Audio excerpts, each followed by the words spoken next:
Capítulo 13. Relataré ahora la parte más triste de mi historia. Hablaré de acontecimientos que hicieron nacer en mí sentimientos que me convirtieron de lo que era en lo que soy. La primavera se sucedía veloz, el tiempo era el mejor y el cielo quedó limpio de nubes. Me sorprendió ver que lo que hasta entonces había sido triste y desierto estuviese entonces cubierto de bellas flores y de inigualable verdor. Con agrado aspiraba 1000 aromas deliciosos y me extasiaba en el encantador escenario. En uno de aquellos días que mis vecinos descansaban periódicamente del trabajo y en que el anciano tocaba su guitarra que los jóvenes escuchaban, percibí que el semblante de Félix demostraba una tristeza mayor que nunca. Suspiraba con frecuencia y su padre calló una vez de la música para preguntarle, me imagino, la causa de su pena. Contestó Félix con acento cariñoso, y el anciano iba a reanudar su ejecución cuando se oyó que alguien llamaba a la puerta. Se trataba de una dama, que llegó a caballo junto con un campesino que hacía de guía. Vestía ropa negra e iba cubierta con un espeso velo, también negro. A una pregunta de Ágata, la recién llegada se limitó a contestar pronunciando el nombre de Félix con una voz que, aunque armoniosa, no se parecía a la de mis amigos. Al oírla, acudió Félix con rapidez a su lado, y en ese momento se levantó el velo y dejó ver un rostro de belleza y expresión angelicales. Sus cabellos eran brillantes y negrísimos, peinados de un modo raro, sus ojos oscuros, bondadosos y vivos, sus rasgos regulares y su tez maravillosamente blanca y con mejillas sonrosadas. Félix tuvo una gran alegría en verla. De su rostro desapareció toda señal de tristeza para expresar una satisfacción tal que difícilmente hubiese creído posible en él. Le brillaban los ojos de placer, y en aquel momento me pareció tan hermoso como la desconocida. Esta apareció conmovida por distintos sentimientos. Con los ojos húmedos de lágrimas, extendió la mano hacia Félix, que se la besó encantado, llamándola su querida árabe. Ella, aunque no pareció comprenderle, sonrió. La ayudó Félix a desmontar, y después de despedir al guía la condujo hacia la cabaña. Cruzó algunas palabras con su padre y la joven se arrodilló ante el anciano, y le hubiese besado la mano, pero éste la hizo levantar y la abrazó cariñosamente. Pronto me di cuenta que la desconocida, que pronunciaba sonidos articulados y parecía poseer un idioma distinto, no entendía ni era entendida por los demás. Se hacían muchos signos fuera de mi comprensión, pero pude ver que su presencia difundía la felicidad en la casa, barriendo las penas como el viento barre las nubes. Félix parecía estar más contento que nadie, y a cada momento dirigía a la mujer sonrisas agradables. Ágata, siempre suave, le besaba las manos y, señalando a su hermano, realizaba señas que me parecieron querer significar que había estado muy triste hasta la llegada de ella. Pasaron así algunas horas en las que los rostros allí reunidos reflejaban una alegría cuya causa no alcancé a comprender. Noté por la frecuente repetición de ciertos sonidos que la desconocida pronunciaba imitación de ellos, que trataba de aprender su idioma, e instantáneamente se me ocurrió que yo podría aprovechar sus instrucciones con el mismo fin. En la primera lección la mujer aprendió alrededor de 20 palabras, la mayoría de las cuales ya las conocía yo. Sin embargo, aprendí otras que hasta entonces desconocía. Al llegar la noche, Ágata y la árabe se retiraron temprano a dormir. Félix se despidió de la desconocida besándole la mano. «Buenas noches, querida Safí», le dijo. Él se quedó todavía mucho tiempo hablando con el padre, y al darme cuenta de que repetía muchas veces el nombre de aquella mujer, comprendí que hablaban de ella. Hubiera querido entender sus palabras, y puse en ello todo mi empeño, pero no me fue posible. A la mañana siguiente, Félix salió a hacer sus trabajos, y cuando Ágata terminó el acostumbrado arreglo de la casa, la árabe se sentó junto al anciano, y tomando su guitarra tocó algunos aires tan conmovedoramente bellos que hicieron acudir a mis ojos lágrimas de placer y de dolor al mismo tiempo. También cantó con una voz y una cadencia maravillosas, que hacían elevar o disminuir el tono como lo hace el ruiseñor en los bosques. Cuando terminó le dio la guitarra a Ágata, que primero la rechazó. Tocó sin embargo una tonada sencilla que cantó con dulce acento, en nada parecido a la maravillosa voz de la desconocida. El anciano parecía transportado de emoción, y dijo algunas palabras que Ágata trató de explicarle a Safí, y con las que seguramente quiso decirle que aquella música la había embelesado. Se sucedieron los días con tanta paz y tranquilidad como antes, pero con la diferencia de que el rostro de mis amigos mostraba alegría en lugar de tristeza. Safí estaba siempre alegre y feliz, Ella y yo mejorábamos rápidamente en el conocimiento del idioma, del modo que a los pocos meses empecé a comprender la mayor parte de las palabras que pronunciaban mis protectores.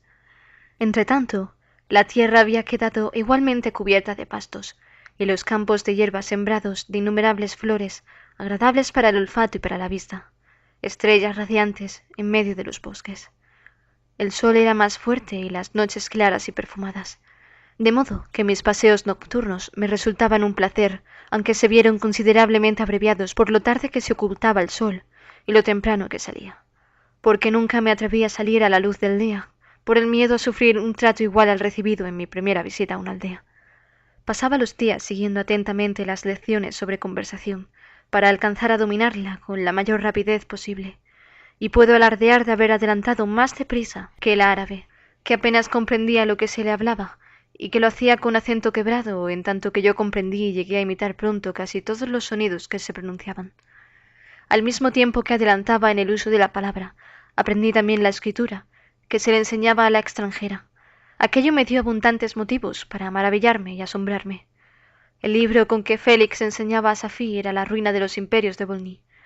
No me hubiera sido posible entender el sentido del mismo de no haber sido porque Félix, al leerlo, daba abundantes explicaciones. Dijo que había elegido esa obra porque su estilo declamatorio era una imitación de los autores orientales. Gracias a aquel libro recibí un ligero barniz de la historia y de los muchos imperios existentes en el mundo. También aprendí sobre las costumbres, gobiernos y religiones de las distintas naciones de la Tierra. Supe así de los perezosos asiáticos, del genio y la actividad mental genial de los griegos, de las guerras y las cualidades maravillosas de los primeros romanos, y de su posterior degeneración con la consiguiente decadencia de tan poderoso imperio, de las proezas de caballería del cristianismo y de los reyes. Supe del descubrimiento del continente americano, y lloré con Safí por el destino atroz de sus primitivos habitantes. Esas maravillosas narraciones me plantearon extraños sentimientos. ¿Era acaso el hombre tan poderoso, virtuoso y magnífico, y a la vez tan bajo y tan ruin? Me parecía al mismo tiempo un simple desprendimiento del principio del mal, y cuanto podía concebirse de noble y de divino. Ser un gran hombre, lleno de virtud, era a mi juicio el mayor honor a que pueda aspirar una persona de bien. En cambio, la bajeza y la ruindad, demostrada por muchos en la historia, los tenía por defectos más despreciables aún que la ciega masa de gusanos inofensivos. Durante mucho tiempo no pude concebir que hubiese hombres capaces de asesinar a sus semejantes, y hasta el motivo de que hubiera leyes y gobiernos. Pero cuando conocí aquellos relatos de vicios y derramamientos de sangre, mis dudas quedaron despejadas. Mi espíritu se llenó de disgusto y asco. Cada conversación de los habitantes de la cabaña me trajo desde entonces nuevas causas de admiración. El extraño sistema de organización de la sociedad humana me fue revelado por las indicaciones de Félix al árabe. Conocí así la división de la propiedad, la existencia de riquezas inmensas y de extrema pobreza, de clases sociales, herencias y sangres nobles y villanas. Las palabras oídas me impulsaron a pensar en mí. Aprendí que los bienes más preciados por sus semejantes eran tener ascendencia elevada y sin tacha y poseer riquezas. Podrá ser respetado un hombre con una sola de estas cualidades, pero si no se tiene ninguna, se le considera, salvo raras circunstancias, solo un vagabundo y un esclavo, destinado a gastar sus energías en beneficio de los pocos elegidos. ¿Qué era entonces yo? Ignorante de cuanto se relacionara con mi creación y mi creador, sabía en cambio que no tenía dinero, ni amigos, ni propiedades. Además, era el mío un aspecto deforme y espantoso. Ni siquiera tenía la misma naturaleza del hombre. Superaba a éste en agilidad y en capacidad para resistir una alimentación vasta. Poseía más resistencia que él para soportar el extremo calor o el frío intenso, y mi estatura era muy superior a la de él. Al fijarme a mi alrededor, no veía ni oía a nadie como yo. Sería, pues, un monstruo, un ser singular en la tierra, del cual huían y se horrorizaban todos. No puedo explicar la agonía que me provocaban tales pensamientos. Traté de alejarlos, pero la pena iba en aumento a medida que profundizaba en mis conocimientos. Cuánto hubiera querido quedarme para siempre en mi bosque nativo, sin otro conocimiento ni otra sensación que el hambre, la sed y el calor. Qué extraña cosa es el conocimiento. Una vez que ha penetrado en la mente, se aferra a ella como una hiedra a la roca. A veces quería sacudir de mí todos los pensamientos, todas las sensaciones, pero aprendí que solo había un modo de olvidar esa sensación, y ese camino era la muerte, a la que temía sin saber el motivo. Admiraba las virtudes y los buenos sentimientos de mis vecinos y sus modales suaves y amables, pero me encontraba impedido de relacionarme con ellos, excepto cuando no podían verme, y con eso aumentaba, en vez de satisfacer, el deseo de llegar a ser uno más entre el género humano. Ni las suaves palabras de Ágata, ni las animadas sonrisas de la encantadora árabe eran para mí, y tampoco eran para mí los prudentes consejos del anciano, ni la animada conversación de Félix. Pobre de mí, desgraciado, miserable y despreciable ser. Otras lecciones se me grabaron todavía más profundamente.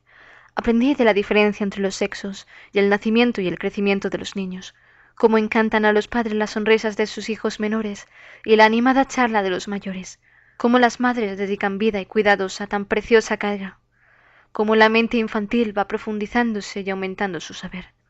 Conocí también cuál es la relación entre hermanos, hermanas y otros grados de parentesco que unen mutuamente a los seres humanos. Pero entonces me pregunté, ¿dónde estaban mis amigos y mis parientes? Nunca padre alguno vigiló mis días de infancia, ni hubo madre que me bendijera con sus sonrisas y sus caricias. Y si los hubo, toda mi vida anterior era una eterna noche, lúgubre, un vacío total, en el que no percibía nada. Hasta donde recordaba mi memoria, he sido siempre como lo era entonces, en estatura y en proporciones. Jamás había topado con ser alguno que se me pareciera, o con quien me ligara lazo de ninguna especie. ¿Qué era yo? Una y otra vez la duda se me hacía más candente, de la que sólo podía contestar con gemidos. Pronto explicaré a qué me arrastraron estos sentimientos, pero por ahora tolérame volver a los habitantes de la cabaña, cuya historia provocaba en mí tan variados sentimientos de indignación, encanto y extrañeza, pero que terminaba siempre aumentando mi cariño y admiración hacia mis supuestos protectores, como me gustaba mencionarles, pretendiendo, en mi candidez, engañarme a mí mismo.